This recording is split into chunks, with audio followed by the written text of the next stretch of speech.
এবং কি পাওয়া গেল আপনার?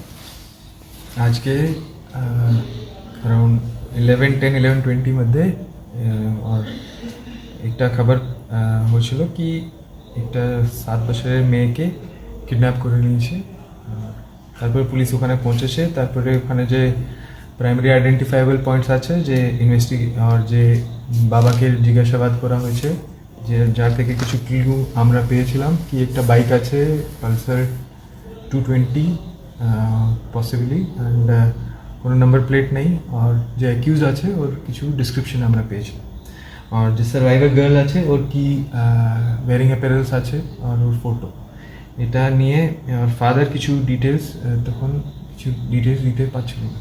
তো এর জন্যে আমরা সব টিমসকে অ্যাক্টিভেট করেছি। Bihar border area Bihar border কাছাকাছি আছে, এর জন্য আমরা বিহার বর্ডারে প্রথমে নাকা স্টার্ট করেছি। আর সিসিটিভি টিম আর একটা ট্র্যাকিং টিম, এটা মাল্টিপল ট্র্যাকিং টিমস আমরা মানে সব রুটস এক্সপ্লোর করার জন্যে ওখান থেকে পাঠিয়েছি। রুটস এক্সপ্লোর করার পরে আমরা যে যখন চলছিল আমরা যে করসপন্ডিং ডিস্ট্রিক্টস আছে ইসলামপুর আর রায়গঞ্জ আর কাটিহার, ওখানেও আমরা ইনফরমেশন দিয়েছি কি এরকম ঘটনা হয়েছে। এরপরে একটা মেসেজ ফাদার একটা আননোন নাম্বার থেকে একটা মেসেজ পেয়েছিল যেখানে ওকে থ্রেটেন করা হয়েছিল কি পুলিশকে ইনফরমেশন দিয়েছিল, তো এটা ঠিক নেই এরকম।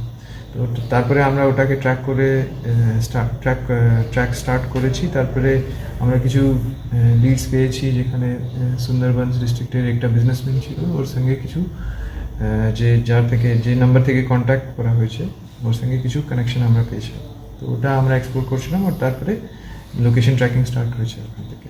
তারপরে আমরা যে সব সিনিয়র ফরমেশনস আছে ওনাকে ইনফর্ম করেছি, IGNBR আর যে নর্থ বেঙ্গল জোন ওখানে এসপি রায়গঞ্জের টিম যে আছে ওর সঙ্গে সব লেভেলসে আমরা কোঅর্ডিনেট করেছি। এসপি লেভেলে additional SP level, SDPO, DSP, ICOC as well as যে সাব ইন্সপেক্টর।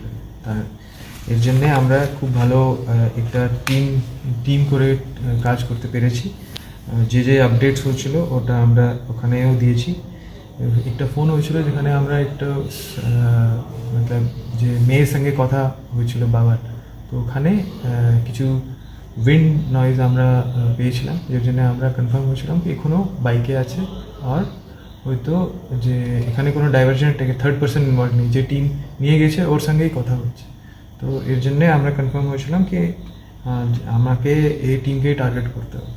তো এরপরে রায়গঞ্জ আর 3 জায়গায় নাকা হয়েছিল, রায়গঞ্জ থেকে রায়গঞ্জ, করণদিঘি আর দালখোলা, তারপরে গোয়ালপুকুর আর ইসলামপুরে নাকা হয়েছিল। তো এর জন্যে টিম ওকে আইডেন্টিফাই করেছে, ওখানে ধরে ফেলেছে ওকে। আমরা তারপরে জিজ্ঞাসাবাদ ধরে ফেলেছে, এর মধ্যে ও মেয়েকে ওখান থেকে মোটরসাইকেল থেকে পুশ করে দিয়েছে। তো প্রথমে আমরা মেয়েকে রেস্কিউ করলাম, তারপরে যে অ্যাকিউজ আছে ওনাকে ধরা হয়েছে। ওখান থেকে ব্যাগ থেকে আমরা কিছু একটা আর্মস পেয়েছি, একটা অ্যামিনিশন পেয়েছি আর বাকি কিছু সেলো টেপ আর এরকম জিনিসও পেয়েছি ব্যাগে। আর যে বাবার যে আমরা ওকে রুট যে এখন আমরা পেয়েছি কি ও আগে থেকে মতলব চেষ্টা করেছিল কি ওখান থেকে বিহার যাওয়ার জন্য, কিন্তু নাকা পেয়ে ওর রুট ডাইভার্ট করে ইটাহার হয়ে তারপরে দালকোলার দিকে যাচ্ছিল। বাকি ইন্টারোগেশনে পাবো। যারা অ্যারেস্ট হয়েছে তাদের সম্পর্কে কি বলা আছে, কি নাম? অ্যারেস্ট হয়েছে দুটা লোক অ্যারেস্ট হয়েছে, একটা Raju son of Mustafa Ganadia PS Harishchandrapur, Ijaz Ahmed son of Abdul Salam Ganadia Harishchandrapur. Ijaz Ahmed যে আছে ওর একটা লাকি মেডিকেল স্টোর নামের একটা দোকান আছে, আর রাজু যে আছে ও ল্যান্ড ব্রোকার আছে। আর আমরা জিজ্ঞাসা করব কি আর কি কাজ করে এখানে। যে মোস্ট ইম্পর্টেন্ট জিনিস ছিল কি আমরা তাড়াতাড়ি ডিস্ট্রিক্ট বর্ডারে যে নাকা করেছি, যে নাকা চলছিল আগেও চলছিল, এর জন্যে তাড়াতাড়ি এটা করলেই ও ওখান থেকে এসকেপ করতে পারলো না, আর আমরা ওটাকে ট্র্যাক করতে পেরেছি। কেন অপহরণ মনে হচ্ছে? এটা মনিটারি রিজনস প্রাইমা ফেসে আমরা পাচ্ছি কি মনিটারি রিজনস জন্য কি ওরা এক্সটর্ট করতে চাইছিল কিছু টাকা, কেন কি যে ভিকটিমের ফাদার আছে ওর একটা বিজনেস আছে, ইজ এ গুড বিজনেসম্যান। তো এখানে ফার্স্ট থিং ওটাই আছে কি আমরা স্পেশালি অ্যালার্ট আছি, ইন্টার ডিস্ট্রিক্ট বর্ডার আর রেগুলার নাকা চেকিং হয়, আর নাকা ইনফ্রাস্ট্রাকচার আমরা অনেক বাড়িয়ে দিয়েছি, এখনও নতুন তৈরি করছি। কালকে ফরওয়ার্ড হবে আমরা পিসি নেব ওর জন্যে।